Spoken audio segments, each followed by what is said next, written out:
Simple harmonic motion, short में बोले तो SHM. This is a very important topic. हमने काफी मैकेनिक्स पढ़ी है, हमने पढ़ा कि ऑब्जेक्ट कैसे ट्रांसलेशन मोशन करता है, कैसे रोटेशनल मोशन करता है। यहाँ पे एक नया टाइप का मोशन पढ़ने वाले हैं जो कि बहुत कॉमनली पाया जाता है दुनिया में हर जगह।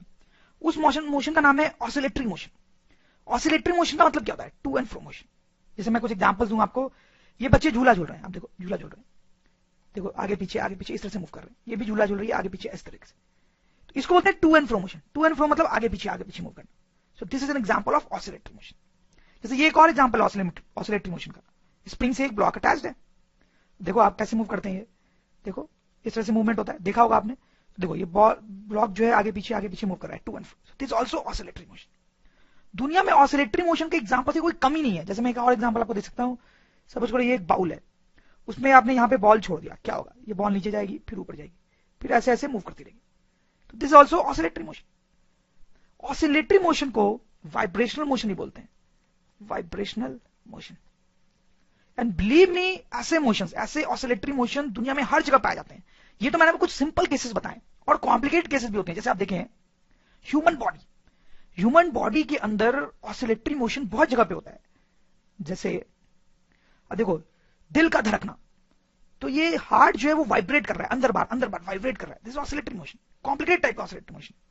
जब हम सांस लेते हैं तो हमारे लंग्स ऑसिलेटरी मोशन करते हैं। आप देखो यहाँ पे सांस ले रहे हैं, लंग्स ऑसिलेटरी मोशन करते हैं। जब हम आवाज सुनते हैं तो आवाज जब हमारे कान के अंदर आती है तो ईयर ड्रम देखो कैसे मूव करता है, ईयर ड्रम, तो ये ऑसिलेटरी मोशन कर रहा है, देखो आगे पीछे मूव कर रहा है। This oscillatory motion. सब देखो तो हमारी बॉडी में भी ऑसिलेटरी मोशन हो रहा होता है। जिधर आप देखोगे उधर आपको ऑसिलेटरी मोशन दिखाई देंगे। जैसे देखो ये एग्जांपल देखो, ये किसी गैस का मॉलिक्यूल है, गैस का मॉलिक्यूल, उसमें एटम्स है, देखो ये एक एटम है, ये दूसरा एटम है, ये एटम है, ये एटम है, बीच में एटम है, ये भी वाइब्रेट करता है। देखो यहां वाइब्रेशनल मोशन हो रहा है, वाइब्रेशनल मोशन। आप देख सकते हो हर जगह ऑसिलेटरी और वाइब्रेशनल मोशन होते हैं। इट इज वेरी लॉजिकल कि हम उनके बारे में पढ़ें, तो वही हम इस चैप्टर में करने वाले हैं। तो let's start. Horizontal spring block system क्या होता है? ये आप नीचे देख सकते हो। तो ये जो सिस्टम है इसको सबसे सिंपल या बेसिक ऑसिलेटरी सिस्टम माना जा सकता है। इसलिए ऑसिलेटरी मोशंस को समझने के लिए सबसे पहले इस सिस्टम को एनालाइज करना जरूरी है, बहुत डीपली एनालाइज करना जरूरी है। तो वही हम करने वाले हैं। तो सबसे पहले हम करेंगे क्वालिटेटिव एनालिसिस इस सिस्टम का। क्वालिटेटिव एनालिसिस का मतलब होता है कि हम इस सिस्टम को बिना मैथ्स यूज किए एनालाइज करने वाले हैं, सिर्फ फिजिक्स और कॉमन सेंस और लॉजिक का यूज करने वाले हैं इसको एनालाइज करने के लिए। तो लेट्स डू दैट। तो ये स्प्रिंग है हमारे पास, उससे अटैच्ड ये ब्लॉक है। अभी ये स्प्रिंग अपनी नेचुरल लेंथ में, ना इलॉन्गेटेड ना कंप्रेस्ड, ठीक है। तो आप देखें इस ब्लॉक को हम क्या करते हैं, इधर की तरफ एक किक दे देते हैं।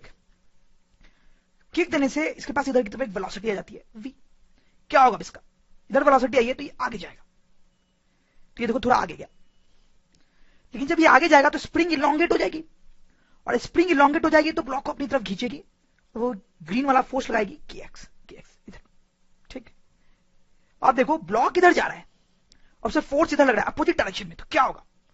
वेलोसिटी इधर है और फोर्स अपोजिट डायरेक्शन में लग रहा है, तो क्या होगा? वेलोसिटी कम होगी। तो देखो वेलोसिटी कम हो जाएगी। लेकिन अभी वेलोसिटी है इधर ही, ध्यान देना, कम जरूरी है लेकिन है इधर ही, तो ये ब्लॉक आगे ही जाएगा। अभी भी ये ब्लॉक आगे जाएगा,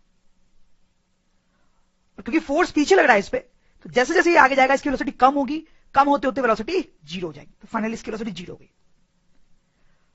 स्प्रिंग क्योंकि इलॉन्गेटेड है तो अभी भी इस पे इधर की तरफ फोर्स लगाएगी kx।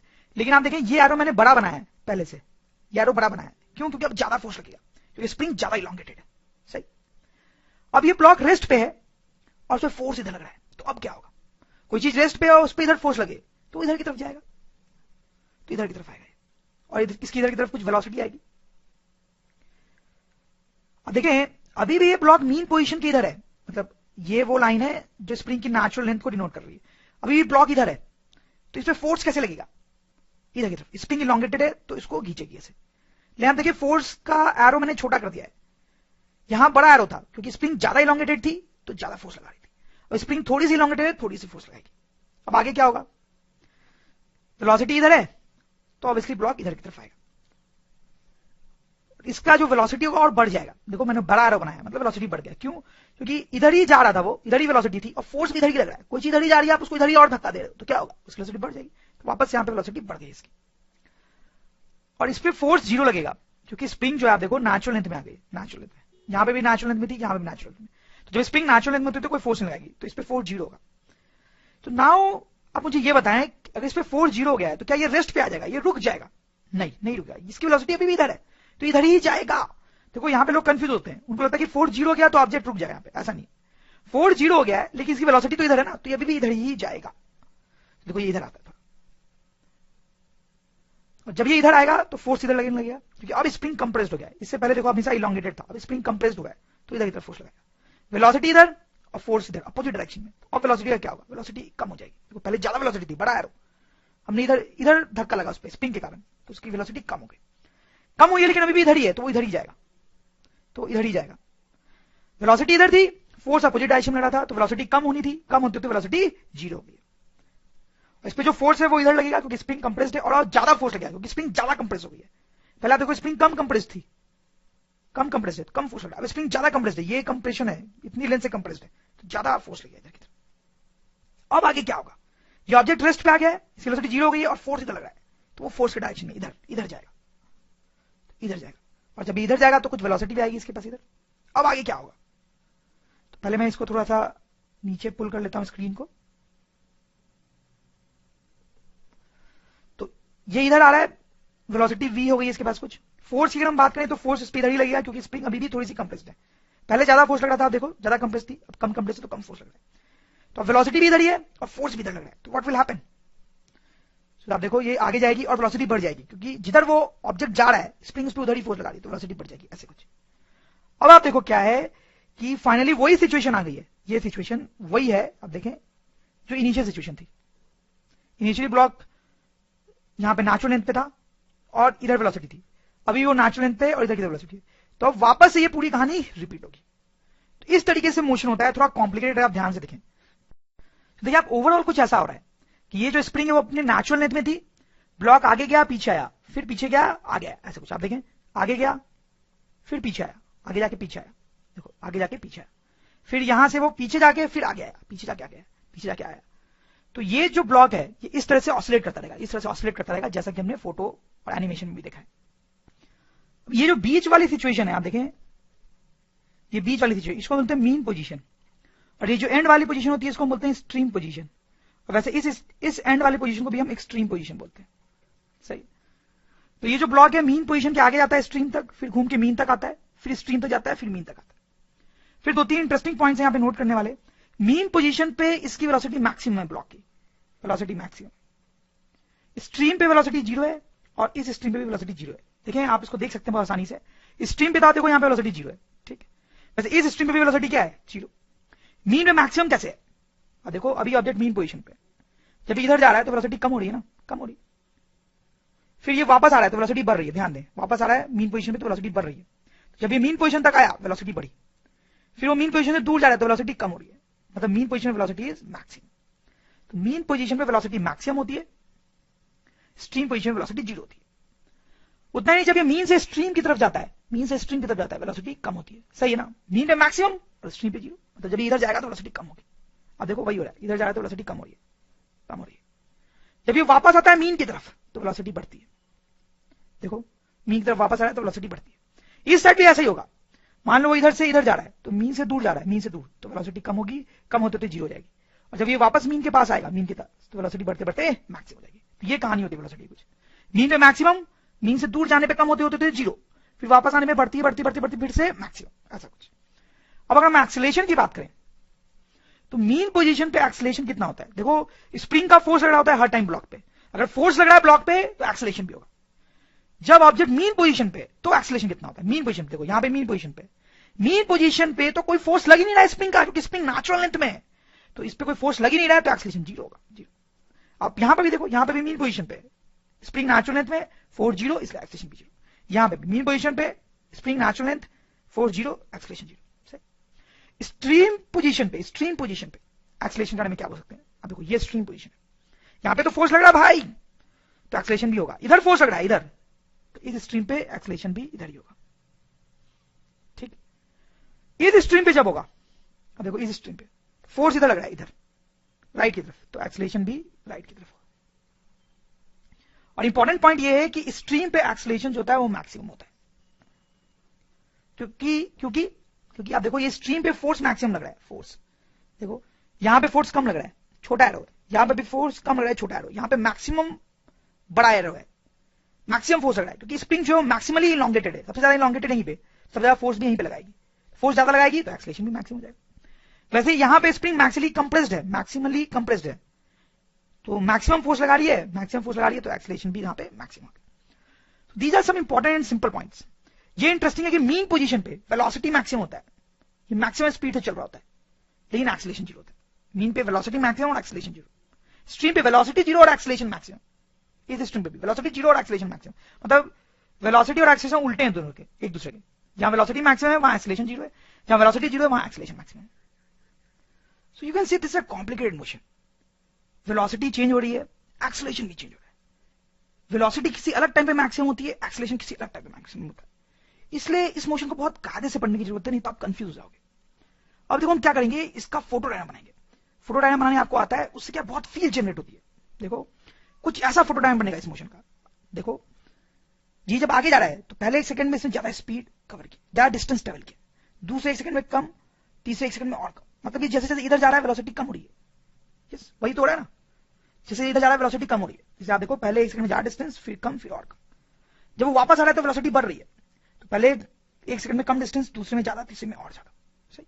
वैसे इधर भी कुछ, तो ये फोटो डायग्राम बिल्कुल सेट होना चाहिए आपके दिमाग में। इसको देखते फील आती है कि यार मीन पोजीशन के आसपास वेलोसिटी ज्यादा है, मीन पोजीशन के आसपास वेलोसिटी ज्यादा है, और स्ट्रीम पोजीशन के आसपास वेलोसिटी जो है बहुत कम है, सही है।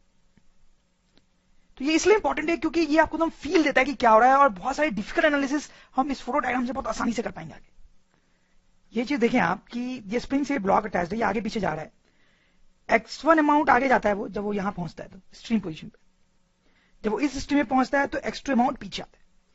तो ऐसा देख के आपको लग रहा होगा कि ये x1 x2 बराबर हो गए, बट हम मैथमेटिकली कैसे प्रूव कर सकते हैं कि x1 x2 बराबर हो गए? देखो एनर्जी कंजर्वेशन से, अब यहां पे इस पॉइंट पे और इस पॉइंट पे एनर्जी कंजर्वेशन हो, इस पॉइंट पे इस पॉइंट पे, तो हम लिख सकते हैं काइनेटिक एनर्जी एट 1, इसको पॉइंट नंबर 1 बोल दो, इसको पॉइंट नंबर 2, तो kinetic energy at 1 plus potential energy at 1 will be equal to kinetic energy at 2 plus potential energy at 2। तो यहां पे काइनेटिक एनर्जी कितनी होगी, जीरो, अभी हमने देखा कि स्ट्रिंग वेलोसिटी जीरो होती है, तो ये जीरो हो गया, यहां पे भी काइनेटिक एनर्जी क्या होगी, जीरो। यहां की पोटेंशियल एनर्जी कितनी लिख सकते हैं, दैट विल बी हाफ के x2 स्क्वायर, और यहां की पोटेंशियल एनर्जी कितनी लिख सकते हैं, यहां की हाफ के x1 स्क्वायर। तो यहां से आप देखो कितना आ जाएगा, आप इसको सॉल्व करोगे तो ये x1 इक्वल टू x2, सही। इसका मतलब ये जितना इधर जा रहा है उतना ही इधर आ रहा है। तो दिस इज इंपॉर्टेंट पॉइंट, जब ऑब्जेक्ट ऐसे ऑसिलेट कर रहा होता है ये, तो जितना ये आगे जाता है उतना ही पीछे आता है। तो ये जो डिस्टेंस है, ये इसको हम एम्पलीट्यूड बोलते हैं, एम्पलीट्यूड, एम्पलीट्यूड। तो एम्पलीट्यूड का मतलब क्या हो गया कि मीन पोजीशन से ये कितना आगे जाता है, दैट इज कॉल्ड एम्पलीट्यूड, या कितना पीछे जाता है, दैट इज एम्पलीट्यूड।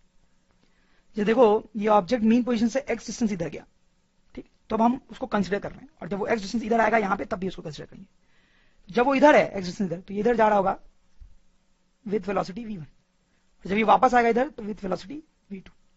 तो ये दोनों स्पीड जो होती हैं v1 और v2 वो बराबर होती है, स्पीड बराबर है, हालांकि वेलोसिटी बराबर नहीं है। क्यों वेलोसिटी बराबर नहीं है, वेलोसिटी तो बराबर हो ही नहीं सकती, क्योंकि अभी वेलोसिटी राइट साइड की तरफ है और यहां पे वेलोसिटी लेफ्ट साइड की तरफ है, लेकिन वेलोसिटी का मैग्नीट्यूड दोनों जगह बराबर है, मतलब स्पीड सेम है, स्पीड सेम। ऐसा क्यों, आप एनर्जी कंजर्वेशन से बहुत आसानी से प्रूव कर पाओगे, इट्स वेरी सिंपल। जब वो इधर जा रहा है या इधर आ रहा है, जब वो यहां पे है तो दोनों केस में स्प्रिंग बराबर इलॉन्गेटेड है, बराबर इलॉन्गेटेड है, दोनों केस में पोटेंशियल एनर्जी सेम है, तो काइनेटिक एनर्जी भी सेम होगी, मतलब स्पीड सेम होगी। वैसे जब ऑब्जेक्ट यहां पे होता है और इधर जा रहा है तो इसकी वेलोसिटी इधर की तरफ v3 होगी और इधर की तरफ v4, ये दोनों स्पीड भी सेम होती है। इनफैक्ट ये होता है कि v1 का magnitude is equal to v2 का magnitude is equal to v3 का मैग्नीट्यूड इक्वल टू v4 का मैग्नीट्यूड, ये दोनों स्पीड और ये दोनों स्पीड चारों की चारों आपस में बराबर है। द पॉइंट इज दिस कि ये जो पाथ है ना वो इधर और इधर सिमेट्रिक होता है, सिमेट्रिक। जो घटना मीन के इधर होती है वही घटना इधर भी होती है, इसलिए मीन से एक्स डिस्टेंस इधर जाने पे जो स्पीड हमें मिलेगी वही स्पीड मीन से एक्स डिस्टेंस इधर आने पे भी मिलेगी। एक और छोटी सी चीज आप यहां पे देख सकते हो, हम जब भी ये स्प्रिंग ब्लॉक सिस्टम के ऑसिलेशन की बात कर रहे हैं तो हम जो मोशन है उसको मीन पोजीशन से स्टार्ट कर रहे हैं। हम बोल रहे कि स्प्रिंग इनिशियली नेचुरल में थी, हमने ब्लॉक को इधर किक मारा तो उसके पास इधर की तरफ वेलोसिटी आई, अब वो इधर आगे जाता है फिर पीछे आता है और इस तरह से ऑसिलेशन होते रहते हैं, लाइक दिस। ऐसे ऑसिलेशंस होते हैं। लेकिन इन ऑसिलेशंस को दूसरे तरीके से भी स्टार्ट किया जा सकता था। जैसे आप देखो, ये सपोज करो ये स्प्रिंग है हमारे पास, ये उसकी नेचुरल लेंथ है, ठीक। अब ये स्प्रिंग अपने नेचुरल लेंथ में, आप क्या करते हो, इस ब्लॉक को पीछे खींच लेते हो, जिससे स्प्रिंग कंप्रेस हो जाता है। तो आपने ब्लॉक को पीछे खींच लिया, से by a distance of d। आपने इसको पीछे खींचा और अब छोड़ दिया, अब यहां पे छोड़ दिया, तो क्या होगा, स्प्रिंग इस पे इधर की तरफ फोर्स लगाएगी, कंप्रेस स्प्रिंग है तो इधर की तरफ फोर्स लगाएगी, तो ये इधर की तरफ जाएगा। और फिर क्या होगा, तो ये ब्लॉक आगे जाएगा और यहां पहुंच गया मीन पोजीशन पे, ठीक, क्योंकि स्प्रिंग पे इधर की तरफ फोर्स लगा रही है तो इधर की तरफ जाएगा। और जब वो यहां पहुंचेगा वापस से मीन पोजीशन पे, तो उसके पास कुछ वेलोसिटी होगी। अब आप देखें, ये सिचुएशन वही हो गई जो पहले थी। तो पहले जैसा मोशन हुआ है वही मोशन अब यहां पे भी होगा, तो यहां पे भी ऑसिलेशन होगा। ओवरऑल यहां पे मोशन हम बोल सकते हैं ऐसा हुआ है, यहां से स्टार्ट होके ब्लॉक यहां तक आया और फिर वही सारी कहानी रिपीट होगी। इस तरीके से ऑसिलेशंस चलते रहेंगे, ऐसे ऐसे आगे पीछे करते रहेंगे। तो आप देखो, इस तरीके से भी ऑसिलेशन स्टार्ट किया जा सकता है। और यहां पे एम्पलीट्यूड क्या होगा, जरा सोचिए आप, इस ऑसिलेशन का एम्पलीट्यूड क्या होगा। एक्चुअली इसका एम्पलीट्यूड होगा d। क्यों, मतलब ये जो डिस्टेंस है ये एम्पलीट्यूड है होगा, क्योंकि आप देखो ये तो मीन पोजीशन है, इसमें कोई डाउट ही नहीं है। ये जो है ये एक्सट्रीम पोजीशन बनेगा, this will be extreme position,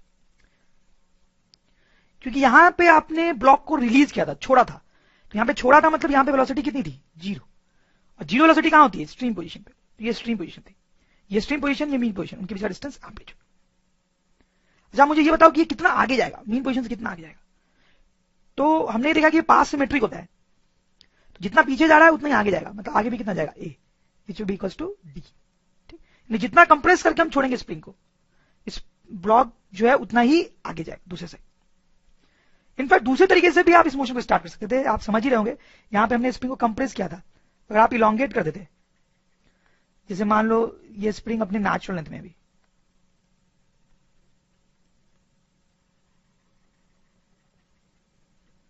आप स्प्रिंग को इलोंगेट कर देते हो d डिस्टेंस से और अब छोड़ देते हो, क्या होगा, ये जो स्प्रिंग है इस पे इधर की तरफ फोर्स लगा के इसको इधर खींचेगी। अब ये किस तरह से ऑसिलेशन करेगा, अब ये ऐसे ऑसिलेट करेगा इस तरीके से, ठीक। यू नो, अब यहां पर भी सब कुछ वैसी होगी जैसे हमने पहले पढ़ा है। जस्ट इन दोनों तरीका में क्या है कि अलग तरीके से हम ऑसिलेशन को स्टार्ट कर रहे हैं, बट हो